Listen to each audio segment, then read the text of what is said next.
Hola a todos, mi nombre es Felipe y en esta oportunidad vamos a resolver una guía de casos clínicos referidas a la unidad de vestibular.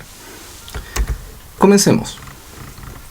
El primer caso nos dice que es una persona de 66 años que vive en la comuna de Pomaire con su hijo de 28 años, que le acompaña a su consulta fonoaudiológica relatando que hace aproximadamente 3 semanas, al levantarse de la cama o girar la cabeza, sufre crisis vertiginosas de pocos segundos acompañados ocasionalmente por náuseas.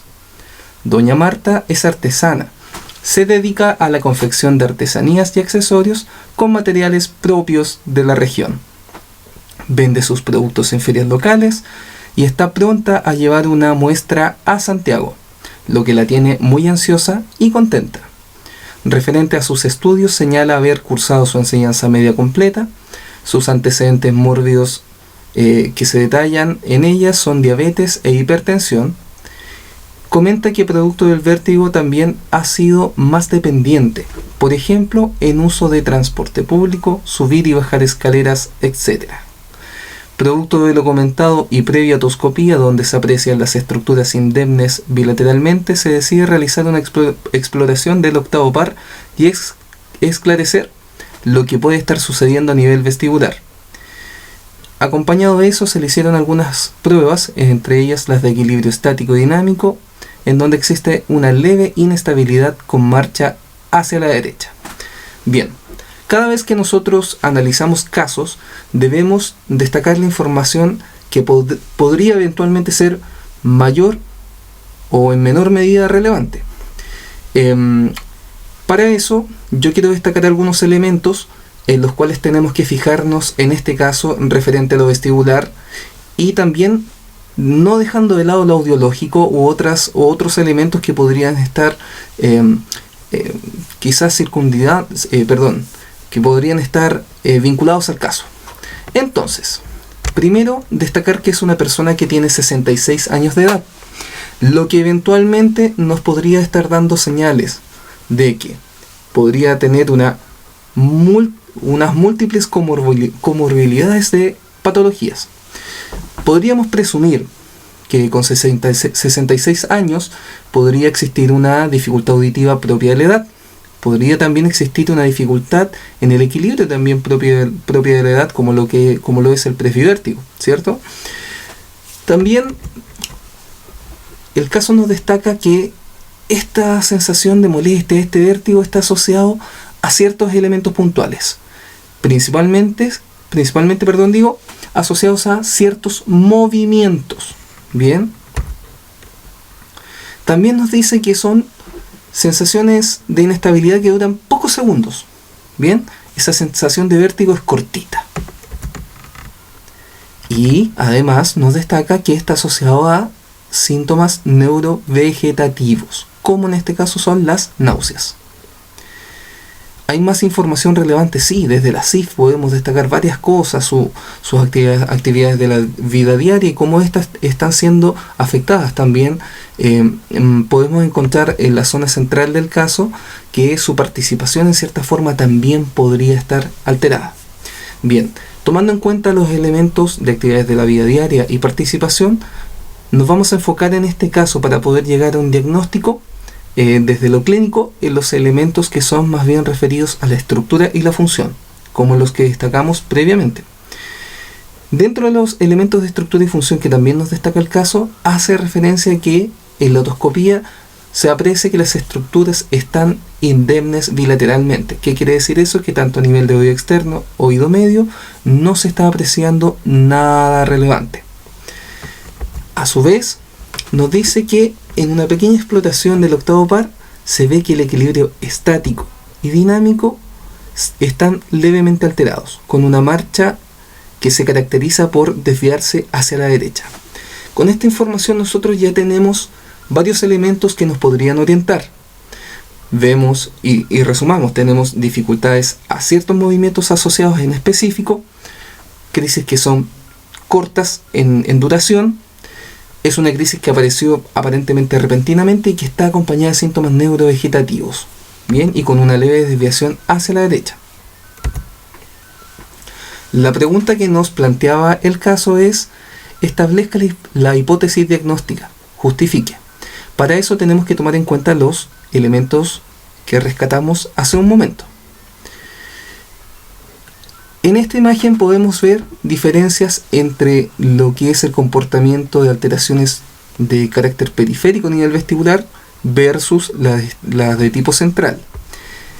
A la izquierda de la pantalla estamos viendo muy resumidamente algunos elementos referentes a lo periférico y acá hacia lo central.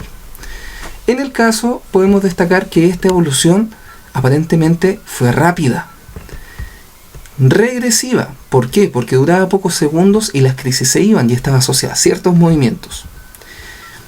En las alteraciones periféricas a veces podemos encontrar una concomitancia con hipoacusia y a veces no. En el caso no se destaca. ¿Podríamos presumirla? Sí, pero tendríamos que hacer una diferencia con que esta sensación de vértigo aparentemente durante las crisis y posterior a las crisis no está dejando dificultades auditivas. Y si lo hubiera, podría estar asociado a otras patologías y no necesariamente a una que radique en lo vestibular.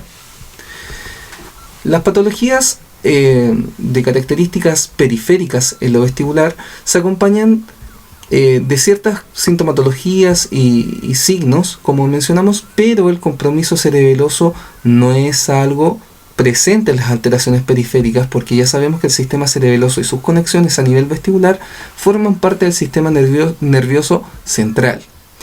Y como bien nos dice acá, este último círculo, ¿cierto?, es que las alteraciones periféricas se pueden acompañar de vértigo, de desequilibrio y también de síntomas neurovegetativos como el mareo. Si comparamos con el comportamiento central, nos dice que el comportamiento central debería ser una evolución lenta. Pareciera ser que las alteraciones centrales van poco a poco manifestando ciertas sintomatologías, que en el caso aparentemente no es así, porque fue una crisis cuya evolución fue rapidísima. La alteración central tiende a ser progresiva, que en el caso pareciera ser que no tributa algo progresivo. Al contrario, tributa algo regresivo que ha ido apareciendo, pero que ha ido disminuyendo tanto en cantidad de veces como en su severidad. Las alteraciones centrales, como ya sabemos, también pueden estar acompañadas de hipoacusia, pero en el caso, como bien destacamos, no se refiere a eso. En las alteraciones centrales también puede haber compromiso cerebeloso, ¿ya? A veces sí, a veces no. Según lo que estamos viendo en el caso, pareciera ser que no tiene que ver tanto con la coordinación de los movimientos, sino que más bien, como bien dijimos anteriormente, con ciertos movimientos. Y aquí hay algo fundamental también, que las alteraciones centrales no se acompañan de síntomas neurovegetativos. Si bien pueden tener vértigo y desequilibrio muy acentuado, muy marcado en la persona, los síntomas neurovegetativos no aparecen regularmente en este tipo de alteraciones centrales. En las zonas centrales de ambos elementos podemos destacar que el nistagmo, bien, que es esta batida que tienen los ojos, ¿cierto?, por el reflejo vestibulocular, puede estar presente en las alteraciones periféricas como un nistagmo espontáneo, pero que tiende a ser unidireccional. Es decir, si la alteración la tengo en el lado derecho, el nistagmo en su fase rápida va a tender siempre a ir hacia ese lado. No así es las alteraciones que son más bien de tipo central, en donde el nistagmo puede tener múltiples direccionalidades, bien, siendo muy impredecible muchas veces su comportamiento. Si bien el caso no nos da información sobre el tipo de nistagmo que tiene, ya podríamos, con lo que hemos mencionado hasta el momento, deducir que el nistagmo que podría tener la persona es más bien de característica unidireccional. Bien, pero para eso deberíamos aplicar ciertas pruebas que son referentes a la evaluación de octavo par que vamos a ver a continuación. Pero ya con esta información nosotros tenemos por lo menos una hipótesis diagnóstica, que en este caso sería un síndrome vestibular de tipo periférico, pero es una hipótesis que se debe confirmar con la evaluación. Solamente para destacar, recuerden chicos que en vestibular existen solamente dos diagnósticos para el quehacer fonoaudiológico: síndrome vestibular periférico, síndrome vestibular central. Solo esos dos. El asociado A va a depender, como se lo he mencionado a muchos de mis estudiantes, va a estar en este caso asociado siempre y cuando esté el diagnóstico médico confirmado de por medio, que puede ser desde un médico general o un otorrino en este caso, que nos va a dar la etiqueta diagnóstica del asociado A. Si no tenemos ese diagnóstico médico, nosotros solamente nos vamos a quedar en un diagnóstico más bien cuya etiqueta va a ser descriptiva, en donde vamos a mencionar características de este síndrome vestibular y le vamos a dar la connotación de periférico o central de acuerdo a las características que mencionamos anteriormente. Segunda pregunta, según la información entregada, ¿qué resultado debería obtener en la evaluación de octavo par? No séptimo, octavo. Bueno, como estamos viendo y determinando que la alteración aparentemente es periférica, podríamos esperar que los pares craneanos, aparte ¿cierto? De las dudas que tenemos con el octavo par, el resto de los pares craneanos podría estar en condiciones de normalidad. Depende obviamente de la evaluación neurológica y los hallazgos que podamos encontrar, pero según la información que nos está dando el caso, pareciera ser que no hay ninguna alteración motora adicional, ¿cierto? O sensitiva. Las pruebas cerebelosas deberían, como bien dijimos, en alteraciones que son más bien de tipo periféricas, estar normales. Por lo tanto, si yo evaluase la metría, la diadococinesia, la sinergia, el tono muscular que no está nombrado acá, ¿cierto? O el temblor de intención, debería estar en completa normalidad. Ahora, en relación al equilibrio estático, y esto ya tiene que ver directamente con la prueba de octavo par en relación al equilibrio. Recordemos que el equilibrio se divide durante la evaluación en equilibrio estático, dinámico y segmentario. Las pruebas de equilibrio estático, que en este caso sería la prueba de Romberg, es posible que la encontremos en estados de normalidad, porque el caso nos describe que las alteraciones normalmente están asociadas a cuando el sujeto, en este caso esta señora, genera ciertos movimientos de su cuerpo de la cabeza. Por lo tanto, la prueba de Romberg, que es una prueba de equilibrio estático en donde el sujeto está de pie, debería estar normal. También la prueba de Romberg sensibilizado, que es una variación de la prueba inicial, que es la que nombramos anteriormente, pero en el Romberg sensibilizado sabemos que disminuimos la base de sustentación cruzando una pierna delante de la otra y llevando las manos cruzadas al pecho o cerca de los hombros y generando también la oclusión palpebral. Con esto desafiamos al equilibrio, ¿cierto? Sabemos y recordamos que el equilibrio tiene tres elementos funcionales, que en este caso es el sistema vestibular, el oculomotor y también el propioceptivo. En la prueba de Romberg sensibilizado recordemos que el propioceptivo y el oculomotor los disminuimos para ver el comportamiento vestibular. Pero nuevamente insisto, como estas dificultades, estas crisis se gatillan por movimientos específicos, si yo estoy de pie sin en este caso, sin ninguna estimulación que genere un cambio de posición en mi cabeza o en mi cuerpo, debería estar la prueba en este caso en condiciones de normalidad. El equilibrio segmentario vemos que se hace en una silla, no apoyado en el respaldo, ¿cierto? Está un poco más adelantado, que la imagen no se logra visualizar bien, pero en esta prueba vamos, ¿cierto?, a hacer que la persona lleve sus brazos hacia adelante indicando con los índices y le vamos a pedir que cierre los ojos. El procedimiento dice que tras cerrar los ojos, una persona que tiene muchas alteraciones vestibulares debería empezar a modificar la posición de su cuerpo, desviándose más allá incluso de 30 grados, bien, de inclinación. Pero como esta persona, insisto nuevamente, está asociado a ciertos movimientos, quizás en esta prueba no va a arrojar alteraciones significativas. Por lo tanto, debería estar en condiciones posiblemente de normalidad. En el equilibrio dinámico, sabemos que este tipo de equilibrio ya está asociado a movimiento, ¿sí? Generamos ciertas pruebas que tienen que ver con movimiento. La prueba de marcha con ojos abiertos es una de las pruebas en las cuales vamos a desafiar el equilibrio. Y vamos a ver si esta persona tiene alguna dificultad o no. Existe la posibilidad de que cuando la persona camine tenga una desviación, ¿bien? O en este caso tenga una pulsión. Recordemos que la pulsión es una suerte de movimiento inesperado en donde perdemos el equilibrio hacia un lado con una conducta tentativa, ¿cierto? Como casi de caída hacia un lado en específico. Existe la posibilidad de que la prueba salga normal para este caso, pero también sí existe una alta posibilidad de que, como estamos trasladando nuestro cuerpo, estamos generando un movimiento, puede que la persona tenga una pulsión o una desviación hacia la derecha. ¿Por qué hacia la derecha? Porque cuando vimos en el caso, en la descripción veíamos que, y de hecho el equilibrio dinámico y estático estaban referidos, mencionaba que había una pequeña desviación hacia ese lado.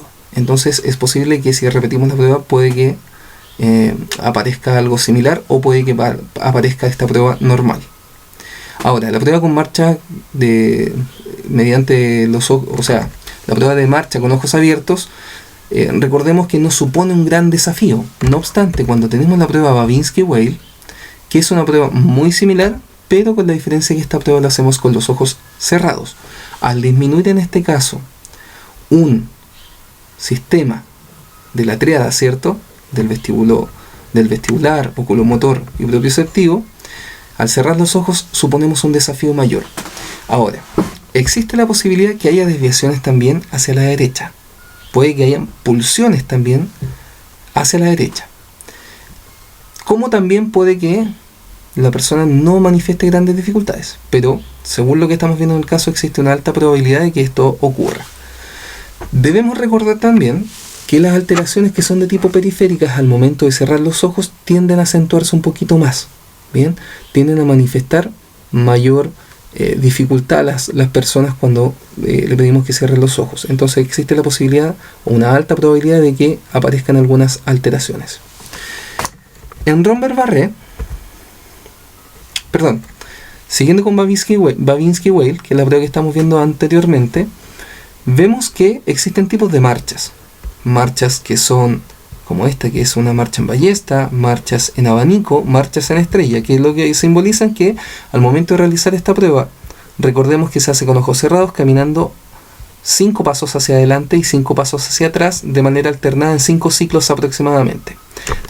Entonces existe la posibilidad de que aparezca este tipo de marchas cuando son alteraciones periféricas. No obstante, en alteraciones de tipo centrales aparecen este tipo de marchas que son un poquito más acentuadas, como la marcha zigzag.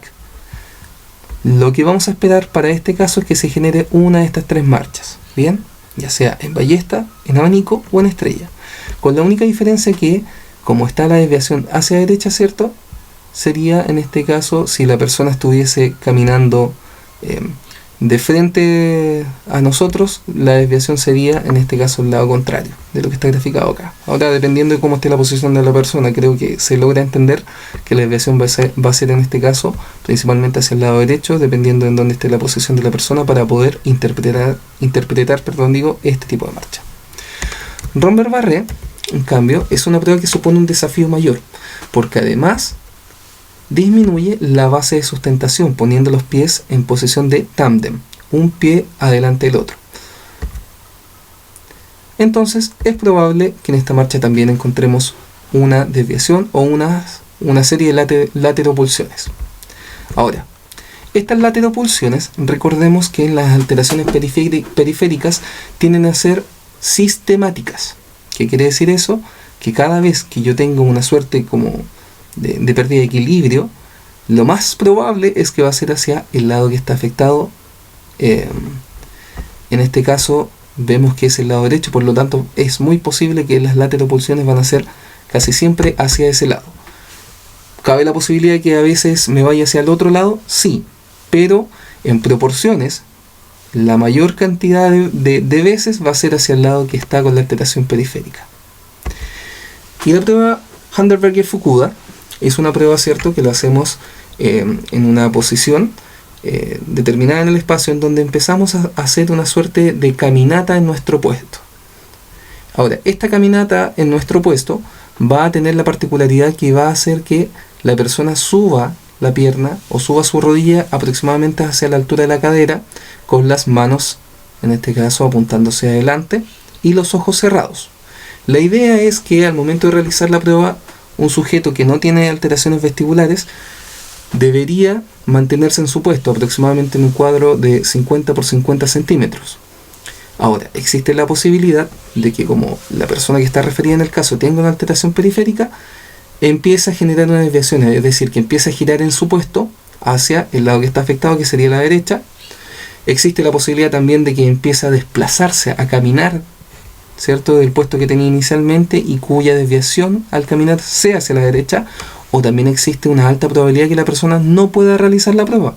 Bien, es tanta la sensación de inestabilidad que puede que la persona al momento de cerrar los ojos y tratar de subir la rodilla pierda permanentemente el equilibrio con lateropulsiones, en este caso sistemáticas hacia la derecha. Ahora, puede que también eso no ocurra, porque recordemos que este tipo de alteraciones en la marcha por lo general se marcan o están muy acentuadas en el momento de la crisis. Si la persona llega con nosotros en un tiempo determinado donde no está la crisis, es posible que estas pruebas salgan todas alteradas, o puede que estén, en este caso, en condiciones de normalidad. Otra prueba que nosotros pasamos es la prueba de nistagmo espontáneo, ¿cierto? Seguimiento ocular. Le pedimos a la persona, ¿cierto?, que trate, o en este caso, que siga movimientos hacia la derecha, hacia la izquierda, hacia arriba, abajo y mirada a centro. Lo hacemos con fijación ocular y sin fijación ocular, siempre teniendo en cuenta de no llevar la mirada a una zona extrema porque se puede generar un nistagmo. ¿Qué es lo que estamos buscando acá, cierto? Que se genere algún movimiento nistagmático en los ojos, en alguna posición determinada. Existe la posibilidad para este caso de que no exista un nistagmo espontáneo en ninguna de las posiciones que estamos revisando aquí, como también existe la posibilidad, que es característico de las alteraciones periféricas, que se generara un nistagmo en mirada hacia la derecha, sobre todo cuando existe una suerte de fijación ocular. Bien, podríamos esperar eso, o en este caso podríamos esperar de que no hubiese ninguna alteración. Acá les dejo un cuadrito, que también lo tenemos en una de las clases que le envié, en donde da ciertas características del nistagmo, siendo acá el nistagmo de tipo periférico, unidireccional, y que lo que tiene que ver directamente con la prueba de nistagmo espontáneo, ¿cierto?, que este nistagmo va a disminuir con fijación ocular activa, es decir, que con fijación ocular es probable que no aparezca, a diferencia de cuando se hace con mirada prácticamente espontánea. Seguimos ahora ya no con pruebas de equilibrio como habíamos visto anteriormente. Ya en la prueba anterior, que era la de nistagmo espontáneo, ya empezamos a explorar el nistagmo directamente, que era información que no teníamos en el caso, pero que estamos tratando de deducir. Y para esta prueba de nistagmo posicional tenemos dos subpruebas, dos divisiones. Una prueba que se llama Roll Test y otra prueba que se llama Discal-Pike. Estas pruebas lo que buscan es tratar de gatillar el nistagmo a través de cambios de posiciones. La primera prueba, o la prueba Roll Test, es esta prueba, la que está acá, es la que estamos destacando a continuación, que estamos generando en el sujeto cuando está en posición supino, un movimiento hacia la derecha y luego un movimiento hacia la izquierda. Con esto nosotros estamos estimulando, ¿cierto?, en este movimiento el canal semicircular horizontal derecho, por un tema fisiológico. Recordemos las corrientes ampulípetas que se van a generar en el derecho y van a estimular, ¿cierto?, ese lugar. Y acá también vamos a generar una corriente ampulípeta en el izquierdo al momento de girar la cabeza hacia este lado. Ahora, nosotros, ¿qué es lo que estamos buscando? Al momento de girar la cabeza, si es que aparece un nistagmo o no, y si la giramos hacia el otro lado, exactamente lo mismo. Ahora, en la persona que estamos analizando en el caso, vemos que hay alteraciones al girar la cabeza y a veces al levantarse de la cama, pero también nos destaca que hay una desviación hacia la derecha, que es lo que hemos estado deduciendo y atribuyéndose con la información que tenemos. Por lo tanto, en la prueba de Roll Test es muy probable que aparezca un nistagmo cuando giremos la cabeza, ¿cierto?, hacia la derecha. Bien, es muy probable de que aquí, en este cambio de posición de la cabeza, aparezca un nistagmo, no así hacia la izquierda. Bien, eso lo estamos deduciendo, estamos tratando de darle un sentido a la información que tenemos. Entonces es probable que encontremos un nistagmo positivo hacia la derecha en la prueba Roll Test. La prueba Discal-Pike recordemos que también es una prueba de nistagmo posicional que va a tratar de evaluar los canales semicirculares anteriores y posteriores, bien, por separado.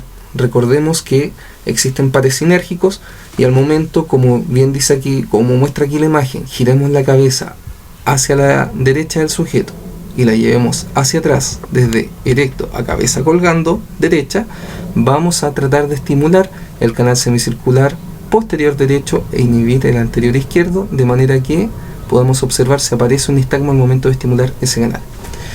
Para este sujeto o esta persona es probable que este canal no demande grandes, en este caso, dificultades según lo que está exponiendo el caso. Puede que aparezcan como puede que no. Bien, pero lo más probable hasta el momento es que sean los laterales o el lateral derecho el que esté dando más, en este caso, implicancia. Como bien dice ahí, puede que esté positivo desde cabeza colgando derecha a supino o de supino, en este caso, a erecto. El octavo punto nos dice que ¿qué resultados podría obtener la prueba calórica? Recordemos un poquito el procedimiento. En el caso 2 vamos a meternos más en el tema de prueba, en las pruebas de nistagmo postcalórico, bien, donde también tenemos que recordar que es una prueba que trata de provocar el nistagmo, bien, a través de cambios de temperatura. En este cuadro yo les estoy mostrando netamente un resumen de cómo se hace con agua. Estas temperaturas son, recuerden, con agua. En el caso de que se haga el nistagmo postcalórico con aire, tiene temperaturas distintas, bien, pero yo les muestro acá la prueba que se hace más regularmente en la clínica, que de más bajo costo, que es con agua.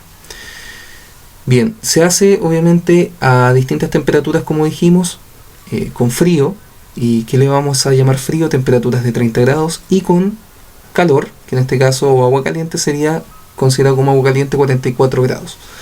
A método de recuerdo, saber que las temperaturas se basan en cambios desde la temperatura corporal, teniendo los 37 grados como temperatura base, y se le restan 7 grados, lo que nos dejaría una temperatura de 30, o se le suman 7 grados y nos dejaría una temperatura de 44 al momento de llevar a cabo la prueba. Ahora, esta prueba lo que busca es modificar las corrientes ampulípetas y ampulífugas de los canales. Ahora, si estamos en sospecha que solamente es un canal determinado el que está alterado, es posible que la prueba, ¿cierto?, dentro de su procedimiento tradicional, bien, nos arroje o normalidad, bien, o en este caso una alteración del oído mencionado. Ahora, vamos a recapitular algunas cosas referentes al caso. Si yo estoy tomando en cuenta que la gran mayoría de las alteraciones que nos está manifestando el caso está vinculada al canal semicircular lateral derecho, bien, yo podría deducir que no es el nervio el que está afectado, principalmente porque sabemos que el nervio tiene una rama superior y una rama inferior a nivel vestibular, ¿cierto? La rama del octavo par me refiero, la rama vestibular del octavo par. Entonces, si fuese la rama superior, veríamos que estaría afectado no solamente uno de los canales, sino que otras estructuras, como en este caso también el canal semicircular anterior u otro. Entonces, podemos ya solamente con esa información deducir que el problema no es el nervio, no es una parálisis del nervio lo que lo está generando, porque es solamente un canal determinado. Entonces la prueba calórica posiblemente salga normal. Bien, ahora, ¿qué patologías me van a afectar solamente un canal? Y eso es importante recordar. Una neuronitis vestibular, decíamos que afecta el nervio, por lo tanto afectaría más de una posición o más de un movimiento. Por lo tanto, nos vamos a empezar poco a poco a descartar.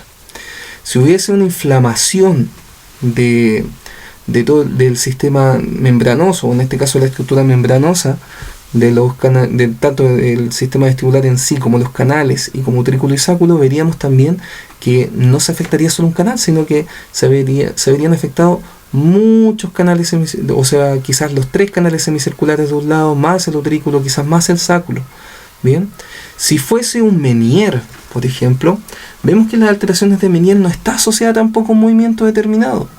normalmente cuando vemos las alteraciones de Meniere, cualquier posición que tenga que ver con, por ejemplo, con el oído derecho, ya sea hacia adelante, hacia arriba, hacia abajo, cabeza colgando, de supino a derecha, supino a izquierda, veríamos que en todas esas posiciones podría aparecer una alteración.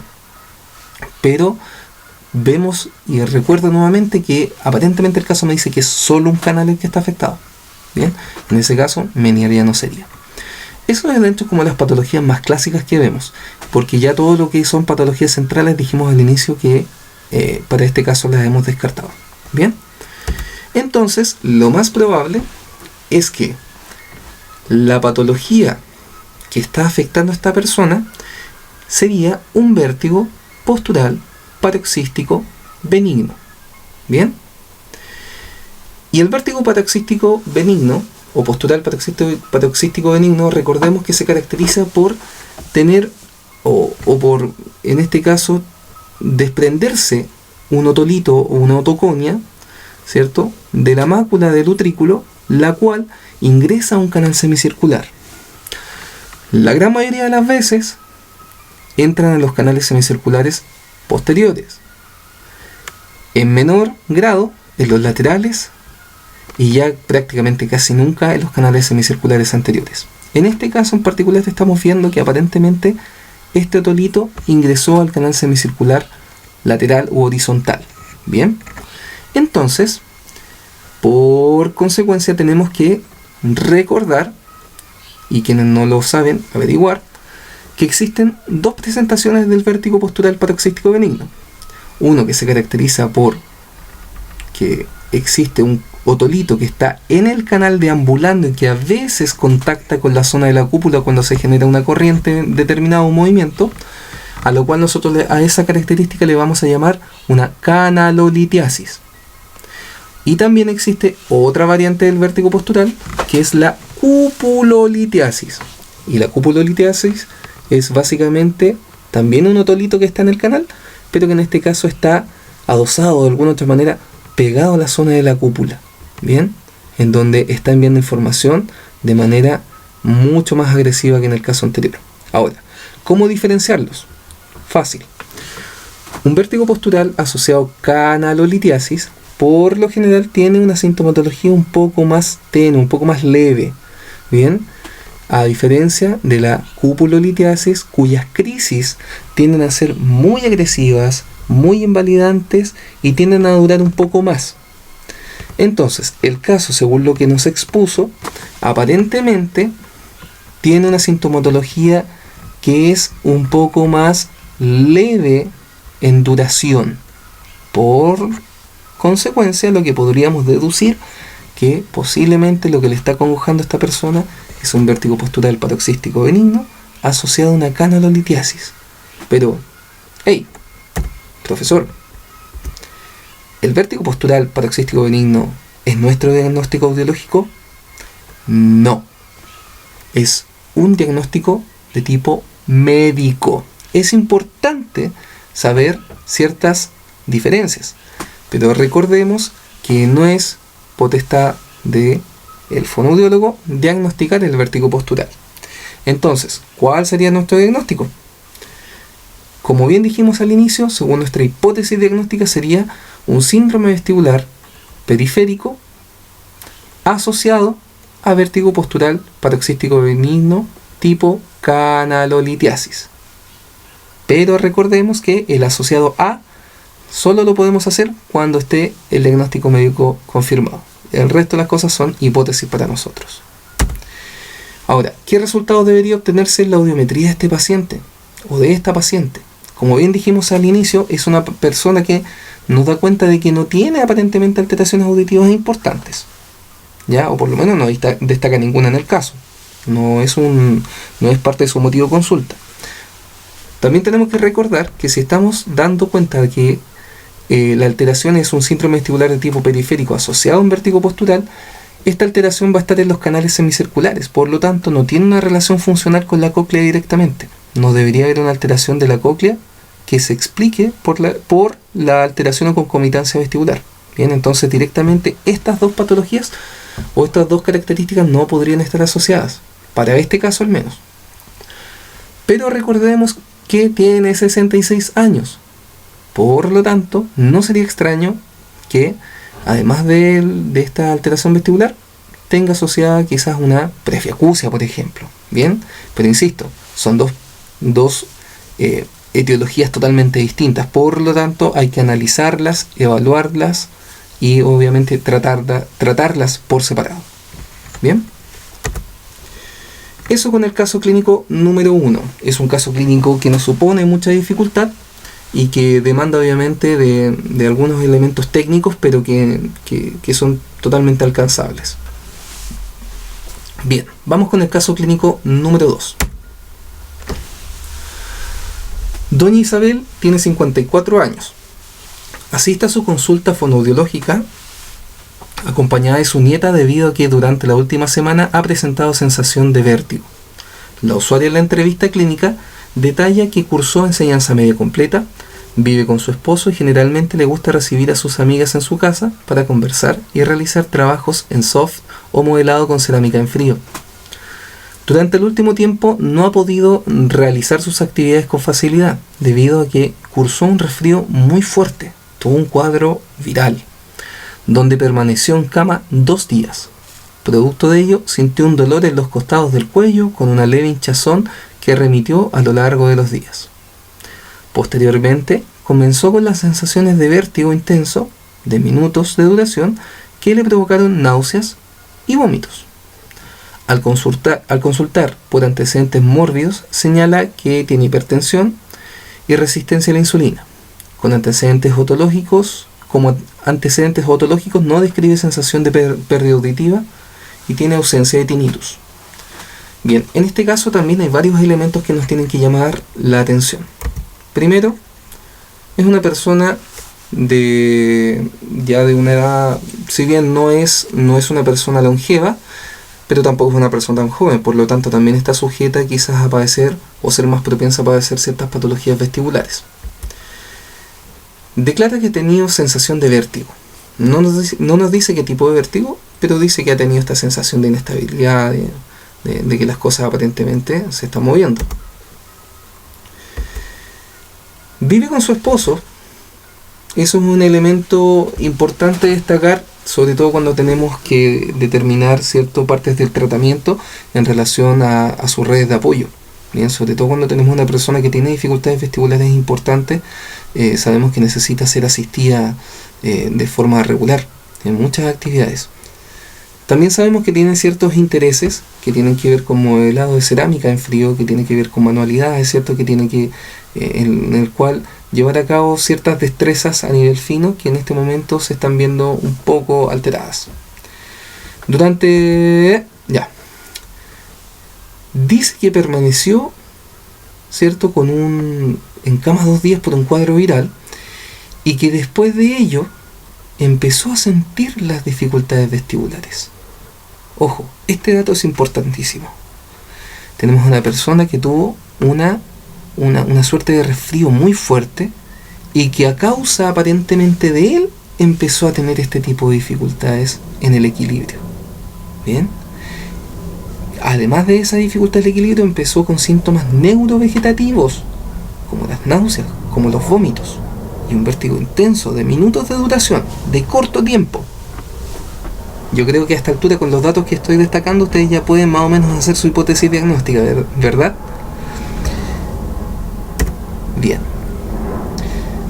Además, tenemos que destacar que no describe sensación de pérdida auditiva. Aparentemente la alteración que tiene no está asociada a una dificultad anatómicamente, o sea, si la queremos visualizar anatómicamente en otra estructura que sería la cóclea. Y tampoco tiene tinnitus. Y ustedes dirán, pero el tinnitus, ¿qué nos dice? En realidad no nos dice muchas cosas a veces, pero sí sabemos por literatura que el tinnitus por lo general está asociado a la pérdida auditiva, ¿ya? Principalmente las de tipo sensorial. Pero como esta persona nos destaca que no ha tenido ese tipo de cosas, ya la pérdida auditiva la empezamos a dejar un poco de lado, ¿cierto? Entonces, con los datos que tenemos, establezcamos nuestra hipótesis diagnóstica. Saco nuevamente nuestro cuadro comparativo. Tenemos una patología cuya evolución fue rápida, una crisis, que dura pocos minutos. es decir, que es regresiva, ¿cierto? Que aparentemente no se acompaña de hipoacusia, no hay dificultades cerebelosas en este caso destacadas en el caso, pero sí presenta síntomas neurovegetativos, cierto mareo, incluso vómitos. No tenemos información sobre el nistagmo, cierto, el tipo de nistagmo que tiene, pero ya con esta información podríamos deducir el comportamiento que podría tener este nistagmo. Bien, yo creo que ahondar más en estos elementos ya es de perogrullo, y queda bastante claro que el posible diagnóstico o la posible hipótesis diagnóstica para este caso es un síndrome vestibular de tipo periférico. Asociado a, aún no lo sabemos, pero quienes son avesados y quienes han revisado alguna de las patologías ya creo que podrían tener luces de qué tipo de patología está acongojando a esta persona, sobre todo si está asociado a un cuadro de resfrío muy fuerte, un cuadro viral, bien, que deja como consecuencia esta alteración vestibular. Bien, al final de este caso vamos a dar cuenta de cuál es la patología que posiblemente está asociada, pero para términos prácticos nuestra hipótesis diagnóstica, lo digo nuevamente, es síndrome vestibular de tipo periférico aparentemente. Bien, ahora, según la información entregada, ¿qué resultados debería obtener la evaluación de octavo par? Bien, tenemos que aparentemente a nivel de pares craneanos no debería tener una dificultad importante, ¿ya? A menos que en la zona del nervio hubiese alguna dificultad. A menos que en esa misma zona del nervio, en donde sale el octavo par por el conducto auditivo interno, generara también alguna alteración en una rama del nervio facial. Pero en el caso no nos destacan nada referente a eso. Por lo tanto, vamos a obviar los pares craneanos también en esta oportunidad y vamos a determinar que, como tampoco nos da información sobre pruebas cerebelosas y aparentemente la causa que está de base radica en algo periférico, las pruebas cerebelosas determinaremos que están en condiciones de normalidad. No obstante, en el equilibrio de tipo estático vamos a tener quizás dos tipos de realidades. Primero, puede ser que en Romberg esté en condiciones de normalidad, o también puede ser también que existan algunas pulsiones de tipo sistemáticas hacia derecha. Y ustedes dirán, pero profesor, en el caso no hay ninguna información sobre desvíos en la marcha. Ok, se los concedo, pero al final del caso se van a dar cuenta por qué deben ser a derecha, sobre todo en la prueba calórica, en donde se nos manifiestan algunos datos que son parte del caso. Bien, para su comodidad, si quieren, podemos hablar que existen solamente pulsiones sistemáticas. ¿Hacia dónde? Lo vamos a determinar después. Yo les estoy anticipando que lo más probable es que sean hacia derecha. Así también en el Romberg sensibilizado. En el equilibrio dinámico, probablemente también en la marcha con ojos abiertos se va a dar que hayan lateropulsiones o desvíos hacia derecha. Babinski-Weil, que sabemos que es la prueba con ojos cerrados, posiblemente también va a tener un desvío de la marcha. Los tipos de marcha que podríamos esperar en este caso, dijimos que son en ballesta, ¿cierto? La que está acá, en ballesta, en abanico o en estrella. En Romberg-Barré, ¿cierto? En donde disminuíamos la base de sustentación y también lo hacemos con ojos cerrados. Puede también que hayan pulsiones sistemáticas hacia derecha o desvío hacia ese lado. Así también en Handelberger-Fukuda. En equilibrio segmentario, existe la probabilidad de que la prueba salga normal o en su efecto que hay una leve desviación del cuerpo hacia la derecha también. En nistagmo espontáneo, como vemos que es una alteración aparentemente periférica, con fijación ocular y sin fijación ocular puede que no haya nistagmo, bien, o en este caso que apareciera en el cuadrante del lado derecho en algún momento, bien. Y ahora sí, la prueba calórica. Y en esta prueba yo me voy a detener principalmente para explicar algunos elementos técnicos. Ya en el caso anterior vimos parte del procedimiento y ahora vamos a ahondar en algunos elementos de tipo fisiológico, solamente para recordar. En la fisiología de la prueba calórica, recordemos que estimulábamos con frío o con calor. Bien, el color rojo aquí está simbolizando temperatura, ya que sería una temperatura de agua caliente. ¿Ya? Caliente entre comillas, porque la sensación térmica real no es una sensación como de agua tibia, bien, para que no se asusten. Pero la estoy simbolizando con rojo no por el color del oído, sino que por el tipo de temperatura que sería en este caso más alta que la temperatura corporal. Cuando nosotros estimulamos con agua a 44 grados, decíamos que se generan cambios en la endolinfa dentro de los canales semicirculares. Ahora, cabe destacar y cabe recordar que en la prueba calórica nosotros estamos irrigando con agua la zona del oído, en este caso externo. Entonces, a través del cambio de temperatura del oído externo, nosotros estamos tratando de aumentar la temperatura en la zona del oído medio y por consecuencia en la zona del oído interno. Ahora, este cambio de temperatura que se va a generar acá a 44 grados, ¿cierto? Durante 45 segundos de irrigación con ojos cerrados, va a generar que el calor va a, por consecuencia, llevar las corrientes del canal semicircular hacia una dirección en particular. ¿Qué dirección? En este caso, el agua caliente va a generar una corriente ampulípeta en el oído estimulado. ¿Bien? ¿Ok? Aquí estamos el canal y la corriente con calor sería hacia la zona de la ampolla. Ahora, ¿qué canal semicircular? ¿Todos? No. Recuerden que el canal semicircular que está más cercano a la zona del oído medio, bien, va a ser el canal semicircular horizontal. Por lo tanto, los cambios de las corrientes endolinfáticas que estamos provocando a través de esta prueba es en el canal semicircular horizontal o también llamado lateral, y con calor va a generarse, ¿cierto?, una corriente ampulípeta.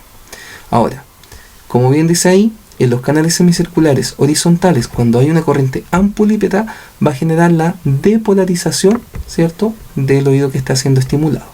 Y por consecuencia la respuesta esperada, bien, va a ser que cuando yo le pida abrir los ojos, ¿cierto?, durante el procedimiento de la prueba calórica, después de que termine de irrigar, 45 segundos, después al cumplirse el minuto le pido a la persona que abra los ojos, lo que yo espero ver es que la fase rápida del nistagmo sea hacia el oído estimulado. Es decir, si estoy estimulando el oído izquierdo con agua caliente, al momento que el sujeto abra los ojos, los ojitos, ¿cierto?, van a batir en su fase rápida hacia el oído que está siendo estimulado, que en este caso sería el izquierdo. ¿Bien? Entonces siempre con agua caliente, los ojos van a batir hacia el oído estimulado.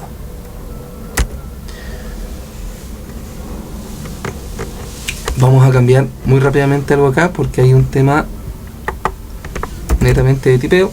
Esto es a 30 grados, ahora sí. Bien. La fisiología de la prueba calórica ahora con agua fría a 30 grados. Les recuerdo que el color azul aquí está simbolizando la temperatura fría nada más. No hace referencia a oído izquierdo ni derecho. ¿Ya? Entonces, la prueba calórica con agua fría lo que va a generar ahora es un cambio en la corriente del canal semicircular horizontal también, ya sea derecho o izquierdo, dependiendo del oído que esté estimulando. Pero la corriente que se va a generar ahora no es ampulípeta, sino que es ampulífuga. Al generar esta corriente ampulífuga, ¿cierto?, en el canal semicircular se va a generar una hiperpolarización por la posición del quinocilio, ¿cierto? Los estereocilios van a estar hacia la zona del utrículo y el quinocilio aquí, entonces la corriente va a empujar el quinocilio. Perdón, al revés. El quinocilio va a estar mirando hacia el utrículo y los estereocilios hacia el canal. Entonces, ¿qué va a pasar? El quinocilio, por consecuencia de la corriente, va a irse hacia los estereocilios y va a generar una hiperpolarización, es decir, una inhibición del canal estimulado. ¿Y qué respuesta espero yo? Que la fase rápida del nistagmo vaya hacia el oído contrario, ¿sí? Hacia el oído no estimulado. En términos más simples, si yo estoy estimulando el oído derecho, por ejemplo, con agua fría a 30 grados, cuando la persona al cumplir el minuto abra los ojos, el nistagmo, la fase rápida, en vez de mirar hacia el oído derecho, va a ser hacia el oído izquierdo. ¿Bien? Recuerdo que muchos de nuestros profesores nos enseñan a nosotros, ¿cierto?, que cuando hay frío uno se arranca, ¿sí? Entonces el nistagmo va a batir en este caso su fase rápida hacia el oído contrario. ¿Ya? Bien, dicho sea eso, en este caso clínico, el que les envié en la guía, se muestra un calorigrama. Calorigrama vemos que es la tabla en donde se representan las direcciones en las cuales batió la fase rápida del nistagmo, la duración del nistagmo en minutos y en segundos, la frecuencia de nistagmos que hubo, el ritmo, si fue de algún tipo u otro, la amplitud, y si hubiesen vértigos, náuseas o vómitos durante el proceso de la prueba. Yo cambié el cuadro que estaba inicialmente en la guía para que ustedes sepan e incluí este nuevo, bien, porque hice algunas salvedades técnicas que vamos a ir trabajando durante el video, ¿ya?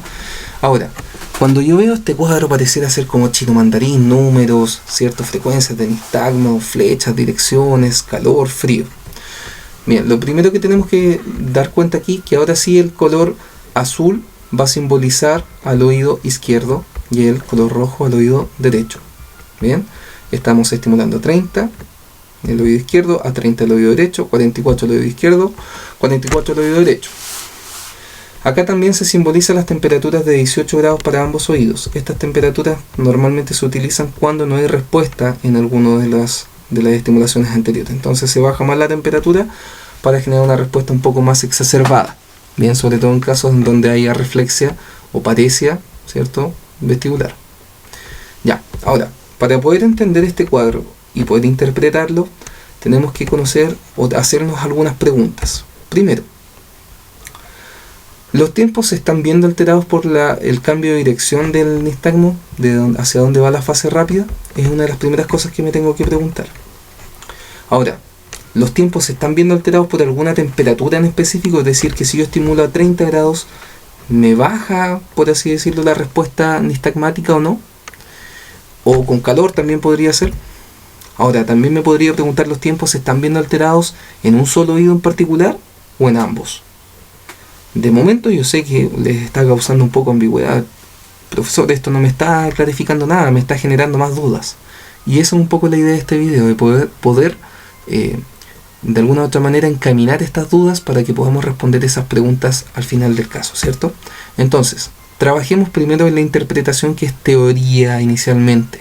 Bien, vamos a dejar entonces el calidograma del caso 2 un poquito de lado y vamos a trabajar teoría. Bien, recordemos que al momento de interpretar el calorigrama vamos a veces a aplicar algunas fórmulas. ¿Y cuáles son esas fórmulas? Son 4. La primera fórmula, en realidad digo primera, pero no quiere decir que uno las diga o las tome en ese orden, ¿ya? Pero una de las más conocidas es la diferencia intervestibular. También la fórmula completa de asimetría de Young, que es más y más. También la fórmula de preponderancia direccional, y también existe la fórmula de disociación térmica. Ahora, ¿cuándo y cuál debo aplicar? Ya al momento de ver el calorigrama que vimos anteriormente, u otro. Para eso vamos a revisar primero la fórmula de diferencia intervestibular, que era la que estaba acá arriba. Bien. Bien. La diferencia intervestibular lo que está tratando de dilucidar es si es que existe alguna diferencia en el comportamiento del oído izquierdo, ya sea con frío o calor, versus el del oído derecho. Entonces va a ver si las pruebas en cierta forma tienen una diferencia. Para eso tengo que recordar que en la prueba calórica hay ciertos tiempos en los cuales yo me baso para establecer normalidad. Es decir, que si yo irrigo durante los 45 segundos, le pido a la persona que abra los ojos y empieza el nistagmo, yo voy a esperar que ese nistagmo dure una cierta cantidad de tiempo mínimo y una duración máxima. La duración mínima que debería estar el nistagmo en este momento debería ser al menos de 1 minuto 45 segundos. Eso es lo mínimo que yo espero que se genere como respuesta normal. ¿Ya? Ojo. Recuerden que esta prueba es de nistagmo postcalórico y este nistagmo es provocado. Es decir, que si yo esta prueba, si se la hago a una persona que no tiene alteraciones vestibulares, igual se va a generar nistagmo. Yo lo estoy provocando.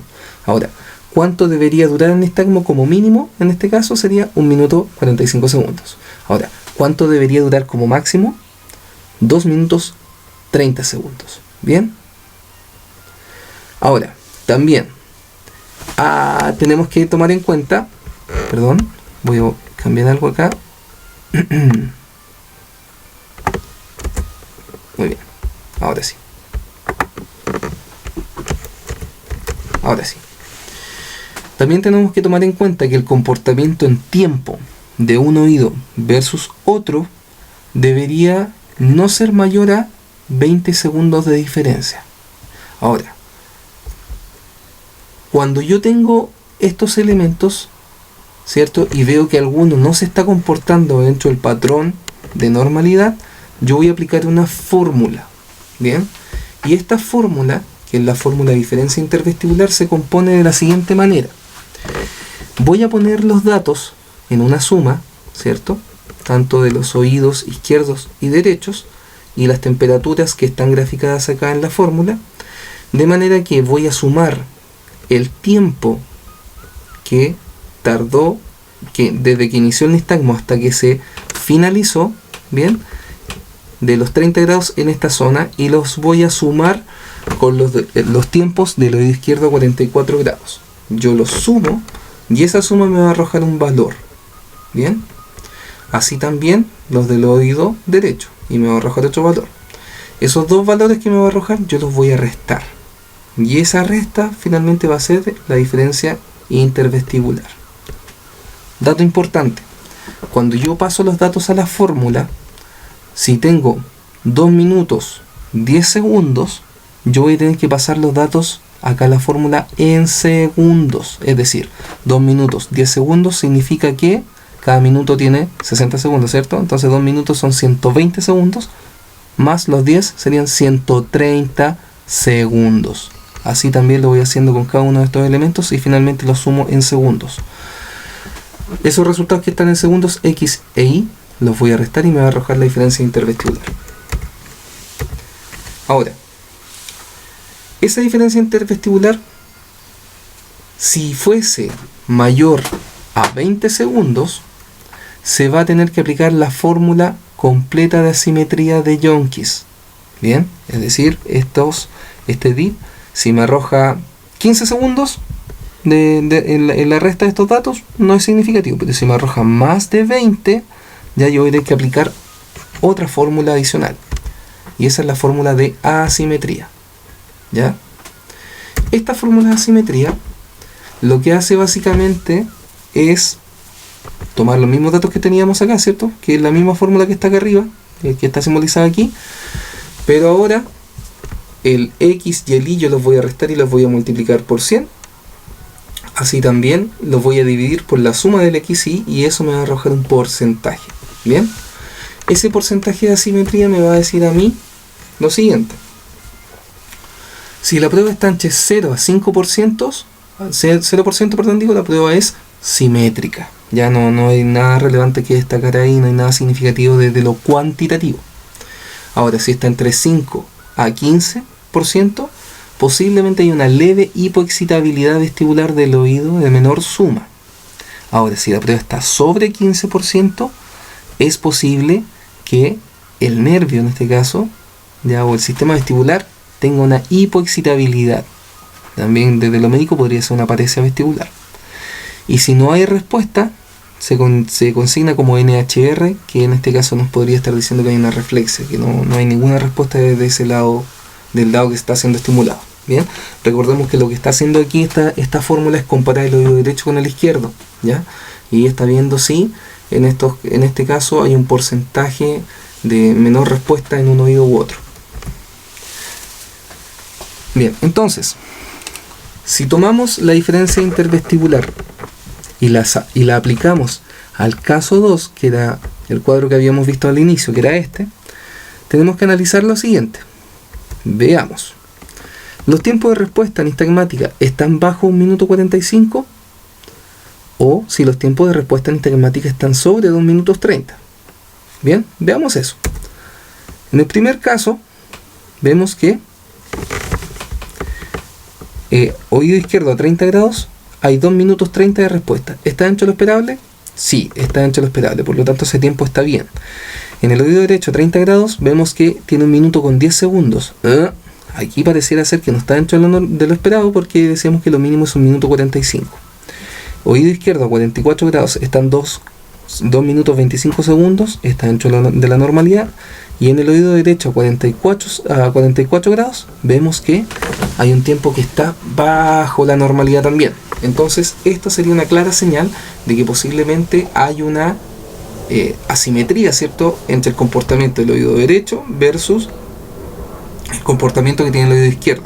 Bien, si se dan cuenta, el oído derecho a 30 y a 44 grados tiene tiempos bajitos. Bien, posiblemente está padeciendo en este caso una hipoexcitabilidad, pero tenemos que comprobarla. Y para eso aplicamos la fórmula inicialmente de diferencia intervestibular. Bien, como bien dijimos ahí, oído derecho, a sus distintas temperaturas están manifestando una respuesta baja a lo esperado. Bien, entonces apliquemos la fórmula en este caso con los datos que teníamos anteriormente en el mismo cuadro.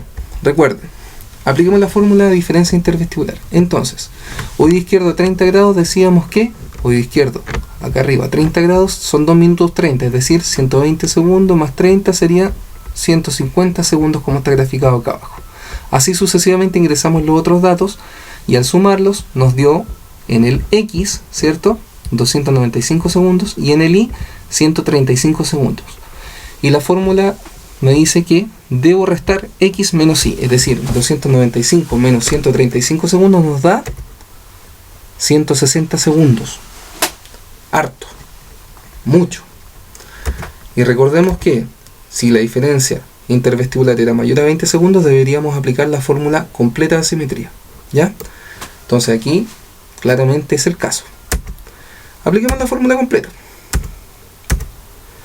Fórmula completa, entonces ahora vamos a restar el X menos el Y, ¿cierto? Porque estos datos son exactamente los mismos que habíamos sacado acá. Bien, replicamos los mismos datos que están aquí. El X menos Y, que es cierto que era 160 segundos, por 100, y lo vamos a dividir por X más Y. Son los mismos resultados que están acá, pero ahora aquí los vamos a sumar. Y eso me va a arrojar el porcentaje de asimetría. Veamos.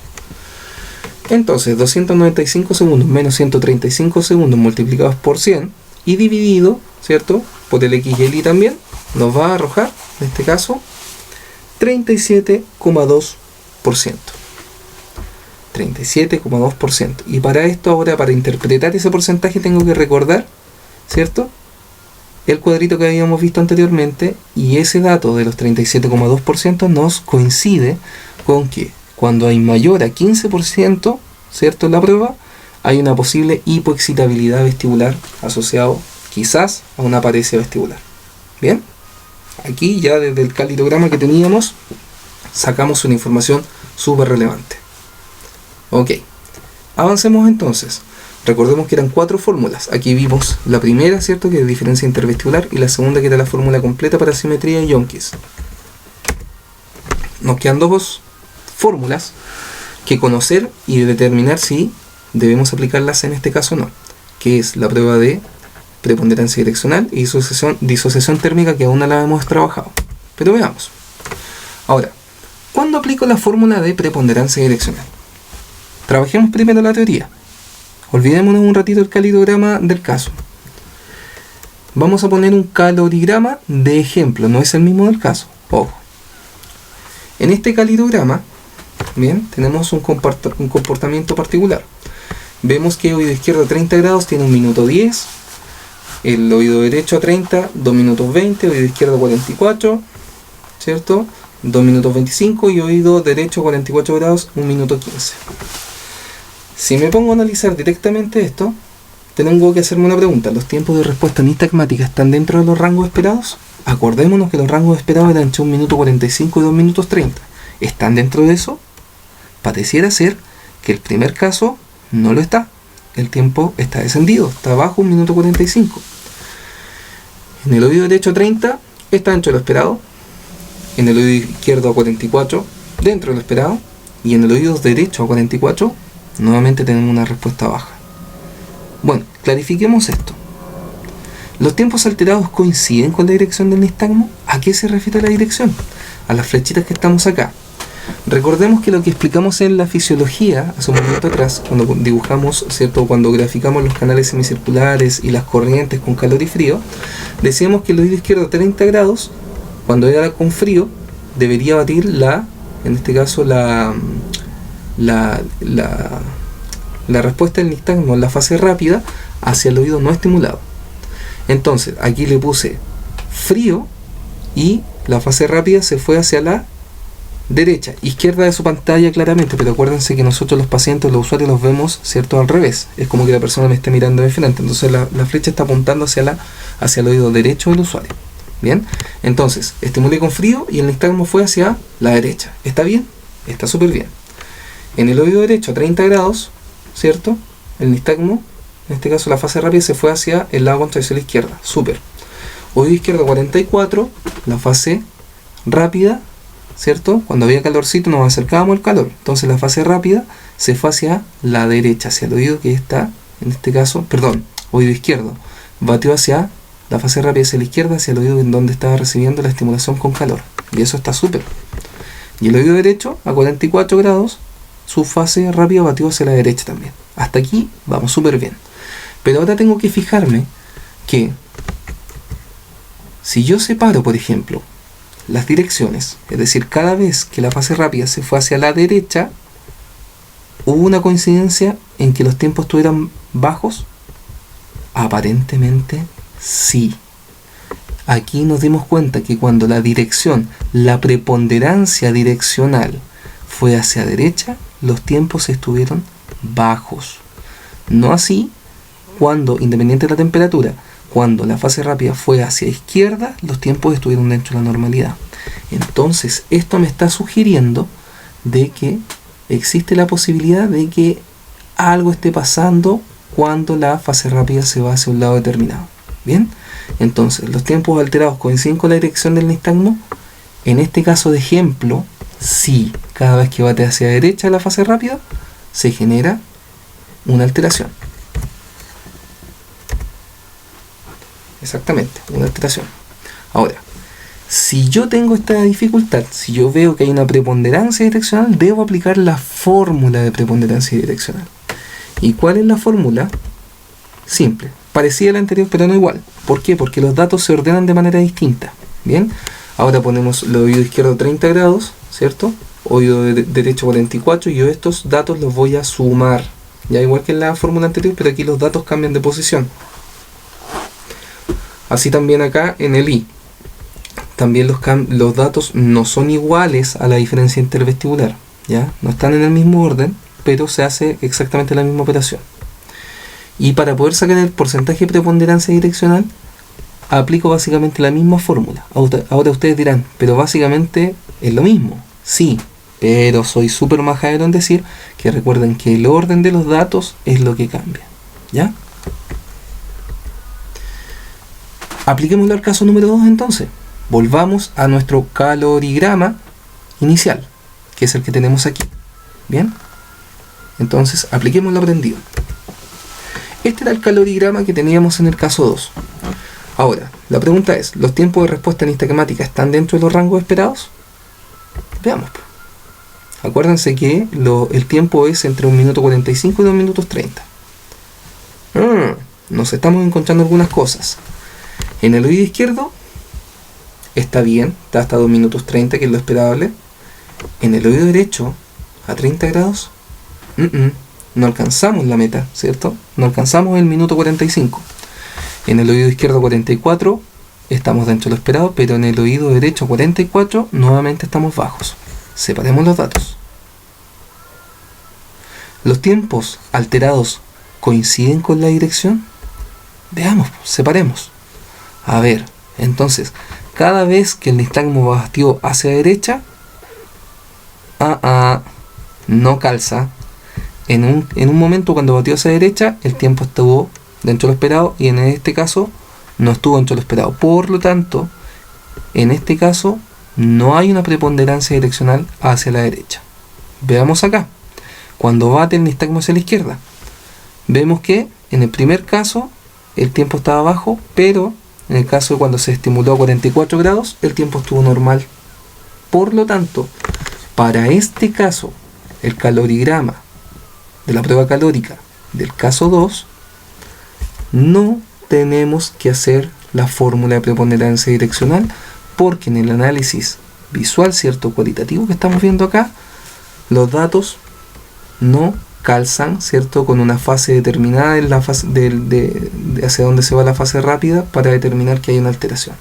Bien, así que en este caso, nos salvamos, no tenemos que aplicar fórmula. Bien, ahora, la última fórmula. ¿Cuándo aplico la fórmula de disociación térmica? Analicemos el nombre. Disociación, diferencia, térmica, temperatura. Cuando hay una diferencia en la temperatura. Veamos. Vamos a poner este calorigrama de ejemplo. Les recuerdo, este cuadrito que estoy mostrando acá no es el mismo del caso 2. Bien, este es solamente de ejemplo. Después vamos a aplicarlo en el caso. Entonces, vemos que las direcciones baten hacia donde corresponden, pero tenemos que analizar, como siempre, los tiempos. Los tiempos de respuesta nistagmática están dentro de los rangos esperados, entre 1 minuto 45 y 2 minutos 30. Analicemos. Tenemos solamente el oído izquierdo a 30 grados que no cumple, ¿cierto?, con los rangos de normalidad, pero el resto, ¿cierto?, está dentro de los tiempos esperados. ¿Qué pasó aquí? Lo separamos entonces, solamente el oído izquierdo, con temperatura fría, está con problemas. Ahora, los tiempos alterados coinciden con alguna temperatura, ya sea a 30, 40 o 44 grados, es decir, con frío o caliente. Sí, estamos viendo que solamente con frío en el oído izquierdo el comportamiento está descendido, porque en el mismo oído izquierdo a 44 tengo tiempos normales. Entonces, dicho sea eso, podemos ver que cuando solamente un oído a una temperatura determinada está alterado, yo debo aplicar la prueba o la fórmula de disociación térmica. ¿Y de qué se trata esta fórmula? Se parece nuevamente. El orden o la estructura es básicamente la misma, chiquillos, pero lo que va a cambiar aquí nuevamente es el orden de los datos para la suma. Ahora el oído izquierdo a 30 grados nuevamente va a ir acá arriba, pero se va a sumar con el oído derecho a 30 grados. Es decir, vamos a sumar las temperaturas frías versus las temperaturas calientes. Bien, y a eso le vamos a sacar el porcentaje de disociación. Y aplicamos la misma fórmula, x menos y multiplicado por 100 y dividido por la suma de x más y. Bien, y a eso nosotros le vamos a sacar un porcentaje. ¿Se entiende? Espero que se pueda dilucidar visualmente cómo yo tengo que analizar esto. Ahora, esta información, lo que hemos aprendido, ¿cierto?, tenemos que tomar en cuenta que cuando yo veo una disociación térmica, voy a ponerle un apellido a la disociación térmica. Y ustedes dirán, ¿cuál va a ser ese apellido? Fácil. En este caso, ¿cierto?, la disociación era cuando había frío, no cuando era caliente, ¿cierto? Cuando había frío, bajaba el tiempo, pero cuando estaba con temperatura caliente, no había problema. Entonces, como bien dice aquí, si hay una respuesta descendida con agua fría, se dará el diagnóstico, el rótulo de disociación térmica fría o frío caliente. ¿Ya? ¿Ok? Y si hay una respuesta descendida con agua caliente, se dará el diagnóstico de disociación térmica caliente fría. Para este caso, como es la temperatura fría la que está alterada y no la caliente, nuestro rótulo sería disociación térmica frío caliente. ¿Ok? Bien. Ahora, ya sabiendo la teoría, apliquémosla a la prueba calórica de nuestro caso 2. Es el mismo cuadrito que nos acompañó al inicio, ¿cierto?, de la prueba calórica, que son los mismos datos que hemos trabajado todo el rato. Bien, tenemos nuestro caso clínico número 2 y apliquemos. ¿Los tiempos de respuesta nistagmática están dentro de los rangos esperados? Recuerden que siempre tenemos que hacernos esa pregunta. ¡Pum! 1 minuto 45, 2 minutos 30. Analizamos rápidamente. ¿En el oído izquierdo a 30 grados? Sí. ¿Oído derecho a 30 grados? No. ¿Oído izquierdo a 44 grados? Sí. ¿Oído derecho a 44 grados? No. No están dentro de los rangos esperados. Entonces, si yo separo los oídos, ¿bien? O en este caso lo que está bien con lo que está mal, me voy a dar cuenta que el oído izquierdo a 30 funciona bien y el mismo oído izquierdo a 44 también funciona bien. No hay alteración aparentemente en la temperatura, está dentro de lo esperado. Y el oído derecho, cuando lo estimulo con frío, falla, pero cuando lo estimulo con caliente, también falla. Entonces aquí no hay una disociación, no hay una diferencia, ¿cierto?, en el resultado de la prueba cuando cambio las temperaturas en un mismo oído. Por lo tanto, ¿cierto?, como no hay diferencia, en este caso podemos ver que tanto con frío como con calor, los tiempos en el oído derecho están alterados, por lo que la dificultad no estaría asociada a una temperatura en específico. Bien, entonces en este caso, por consecuencia, no es relevante aplicar la fórmula de disociación térmica. ¿Se entendió? Espero que sí. Bien. Ya que revisamos las 4 fórmulas y las 4 fórmulas las aplicamos al caso, resumamos. En el calorigrama de nuestro caso 2, que es el mismo que habíamos visto anteriormente, los tiempos, y hago las mismas preguntas que al inicio, los tiempos se están viendo alterados por la dirección. ¿Será la preponderancia direccional el problema en el caso? Ya vimos, ¿cierto?, que en el ejercicio que revisamos de este mismo calorograma no había problema. Los tiempos se están viendo alterados por alguna temperatura. Acabamos de ver en el ejercicio, ¿cierto?, que no. Y los tiempos se están viendo alterados en un solo oído, es decir, puede que exista una asimetría. Como vimos en el ejercicio, aparentemente sí existe un problema, ¿cierto?, radicado en un oído en específico. Y acuérdense que aplicamos la diferencia intervestibular, la fórmula, que nos arrojó 135 segundos. Es decir, que era mayor a 20. Y si era mayor a 20, aplicábamos la prueba de completa asimetría, en donde nos arrojó un 37,2%. ¿Se acuerdan de eso? Lo vimos en las primeras fórmulas que aplicamos. Y como es mayor a 37,2%, o sea, como es 37,2%, si lo vemos en la clasificación, todo lo que es mayor a 15% me está dando cuenta que hay una hipoexcitabilidad vestibular asociada a una posible paresia vestibular. ¡Wow!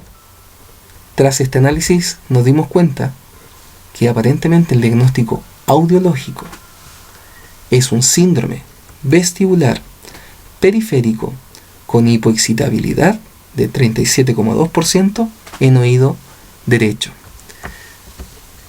Por este resultado podrán ahora deducir que las pruebas anteriores a la prueba calórica, como la prueba de equilibrio estático y dinámico, yo había puesto que había posiblemente una lateropulsión, una desviación de las marchas, ¿cierto?, hacia el lado derecho, porque aquí la prueba calórica me estaba arrojando que había una posible alteración en ese lado. Bien, eso lo fuimos deduciendo y con eso fui armando el caso. ¿Ok? Bien, la prueba calórica yo sé que siempre supone un grado de dificultad para un estudiante de pregrado, pero espero que a través de esta explicación, de los ejemplos y la aplicación que se está haciendo el caso, se pueda entender de mejor manera el paso a paso de cómo ir interpretando y asociando esta información. ¿Ok? Ahora, este caso número 2, recordemos, era una persona, ¿cierto?, de 54 años, si no me equivoco, que empezó a presentar estas dificultades vestibulares después de esta gran gripe y que arrojó estos resultados en el octavo par, ¿cierto?, incluida la prueba calórica. ¿Cuál sería la posible etiología médica?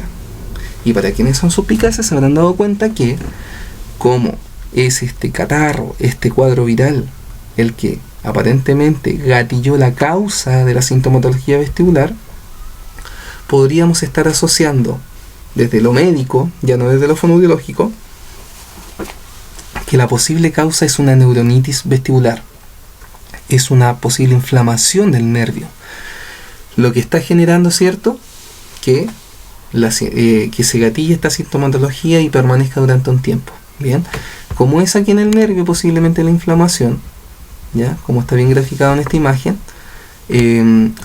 la alteración es periférica. Ojo, que muchos estudiantes a veces uno dice nervio y lo asocian al sistema nervioso central. No, recuerden que existen 12 pares craneanos que son parte del sistema nervioso periférico junto con los nervios espinales. Bien, el sistema nervioso central tiene que ver ya con la estructura de núcleos que están dentro del tronco y las vías que van, ¿cierto?, de manera ascendente y descendente por el sistema nervioso central. ¿Ya? Entonces, para que recuerden, la causa de la etiología de este caso, bien, no la causa de la etiología, perdón, la etiología de este caso aparentemente es una neuronitis, una inflamación. Y esto está descrito en la literatura y está asociado a que es una consecuencia muchas veces de estos cuadros gripales, catarrales o sinusitis que han precedido un vértigo agudo. ¿Ya? Así que a cuidarse de los resfríos, chiquillos. Puede ser que con el tiempo nos pueda generar alguna molestia mayor. ¿Vale? Bien. Con eso doy por finalizado la resolución del caso 1 y 2 de la guía de casos vestibulares, casos clínicos a nivel vestibular. Les recuerdo que en el caso 2 yo cambié el calorigrama, trabajé uno nuevo acá, por en este caso ver una pequeña dicotomía en algunos datos, por eso lo arreglé, ese fue el motivo, y siempre con el propósito de que esto les pueda quedar un poco más claro, de que hay una coherencia en la información y que de todas maneras desde el aprendizaje no genere alguna duda adicional.